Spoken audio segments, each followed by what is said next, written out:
La section Debug View dans Google Analytics 4 est une des nouvelles fonctionnalités qu'on aime particulièrement. Donc en bref, le Debug View c'est une sorte de rapport en temps réel qui va vous permettre d'isoler les événements, les paramètres et les propriétés utilisateurs à partir d'un appareil sur lequel le mode débogage a été activé, en général le vôtre.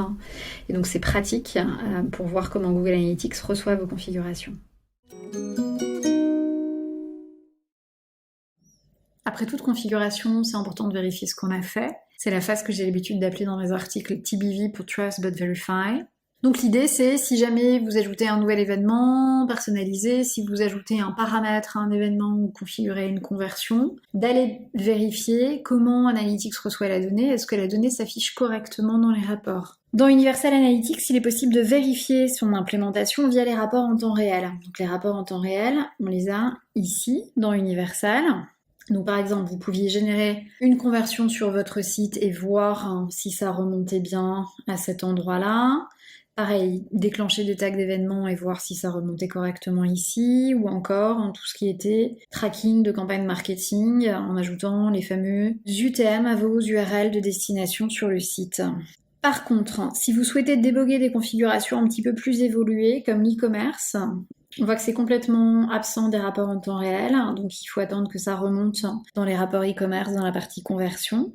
Ou encore avoir accès à tous les paramètres d'un tag d'événement. Donc là par exemple on voit qu'il manque libellé et valeur. Ou campagne. Ici il nous manque mots-clés, contenu d'annonce et campagne. Et ben, dans Universal, vous devez attendre que ces éléments remontent ici dans les rapports standards.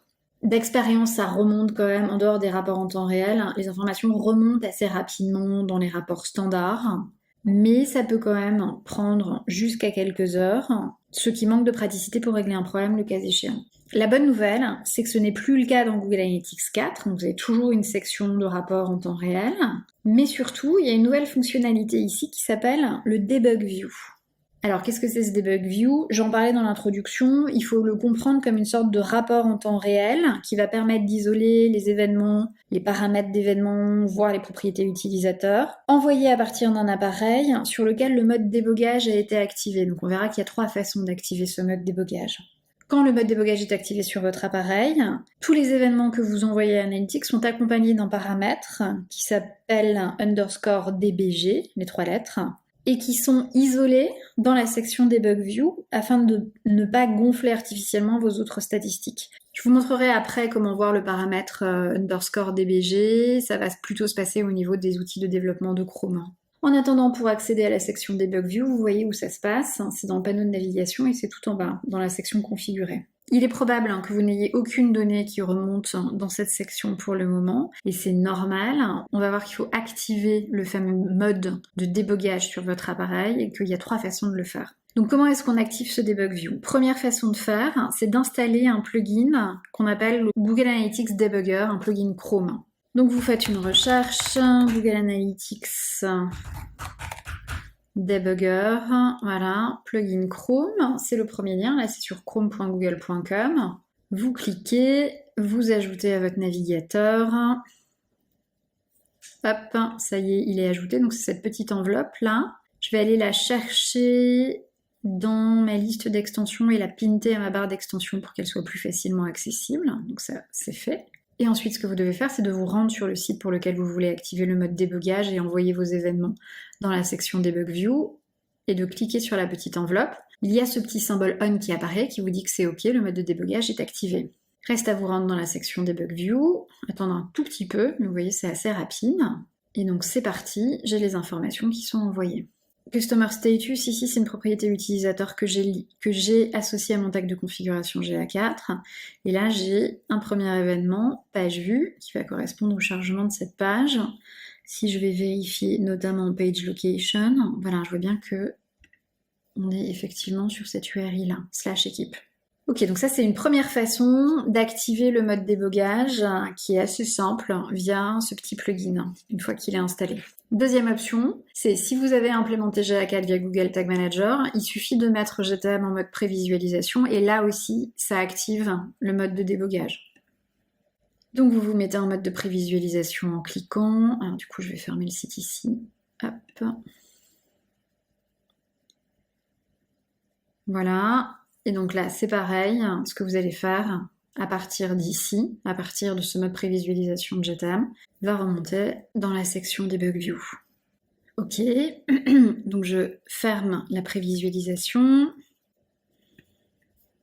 Très bien, troisième façon de faire qui est probablement la moins pratique selon moi. Si vous souhaitez rendre les données visibles dans le Debug View, même lorsque le mode de prévisualisation ici est désactivé et que vous ne pouvez pas utiliser le plugin Chrome que je vous ai montré pour une raison ou pour une autre, vous pouvez envoyer un paramètre. Ce paramètre, il s'appelle debug_mode dans les options de votre tag. Soit vous ajoutez ce paramètre dans votre tag de configuration GA4, mais du coup, tous les autres tags d'événements qui se basent sur ce tag de configuration hériteront de ce paramètre. Et vous risquez de voir tous vos visiteurs dans la section Debug View, ce qui n'est pas forcément ce qu'on cherche, donc à utiliser de façon ponctuelle.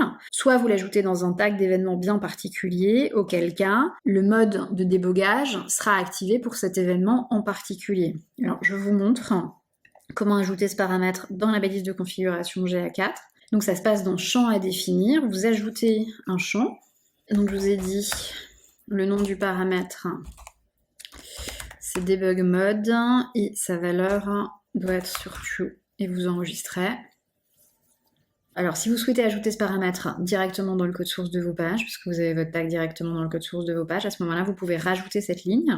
Ça va concerner votre tag de configuration, ou alors, si vous ne souhaitez l'ajouter qu'à un événement en particulier, c'est ce format-là qu'il faudra adopter. Cette information, elle se trouve sur le lien GA4, surveiller les événements en mode débogage du support. Je vous mets évidemment l'URL dans les commentaires de la vidéo. Ok, donc on a vu comment activer le mode débogage et voir des informations remonter dans la section Debug View. Je vais réouvrir mon site de démo et activer le plugin. Donc mon site de démo est réouvert et j'active le plugin pour voir ma navigation remonter dans la section du Debug View. Alors comment il se décompose ce rapport ? Donc en haut à gauche, là, vous avez le sélecteur qui vous permet de sélectionner les données de l'appareil que vous souhaitez déboguer. La plupart du temps, vous ne devriez voir que vous, à moins notamment d'avoir ajouté le paramètre debug mode à votre tag de configuration GA4. Quoi qu'il en soit, s'il y a plusieurs appareils qui remontent, assurez-vous de trouver le vôtre.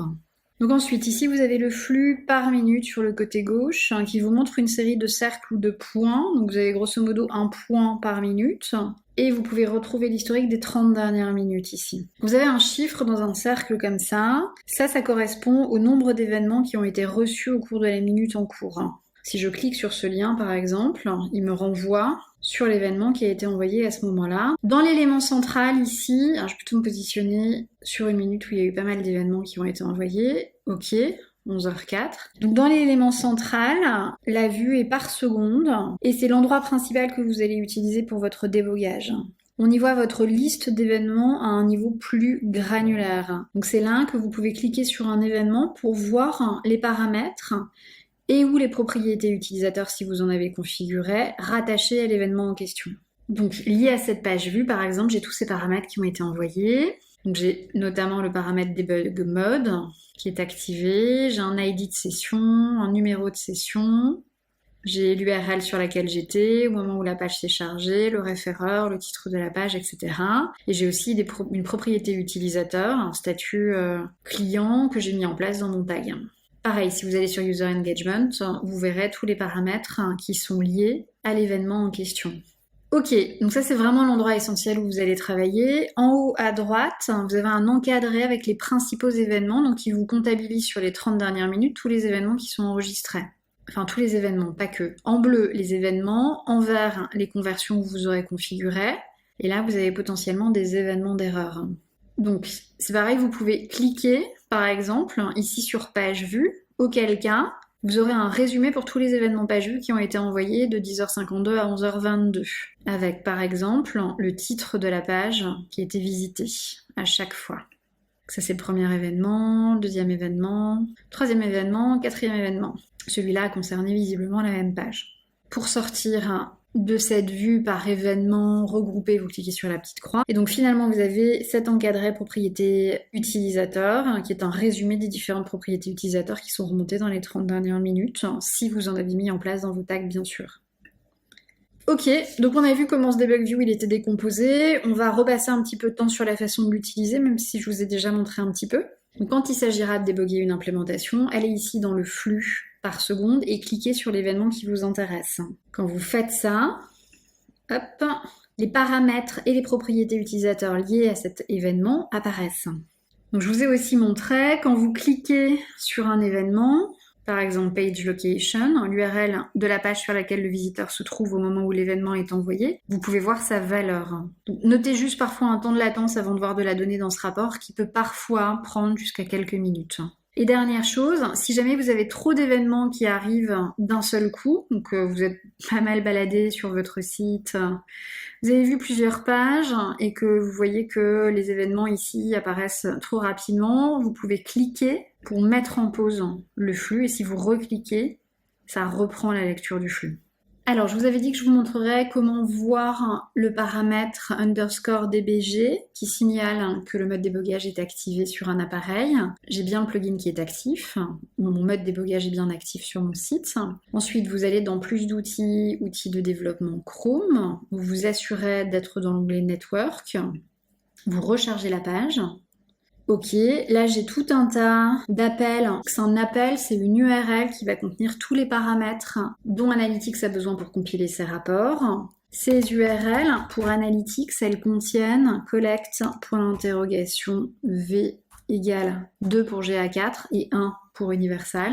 Et là je vois que j'ai une réponse à cet appel qui est en 204, ça veut dire que les informations ont bien été reçues par les serveurs d'Analytics. Si je clique dessus, ici, j'ai l'URL, donc le fameux appel qui a été envoyé à Analytics, avec tout un tas de paramètres à l'intérieur, sur lesquels les serveurs vont se baser pour compiler les rapports. Et en bas, j'ai une décomposition de tous ces paramètres.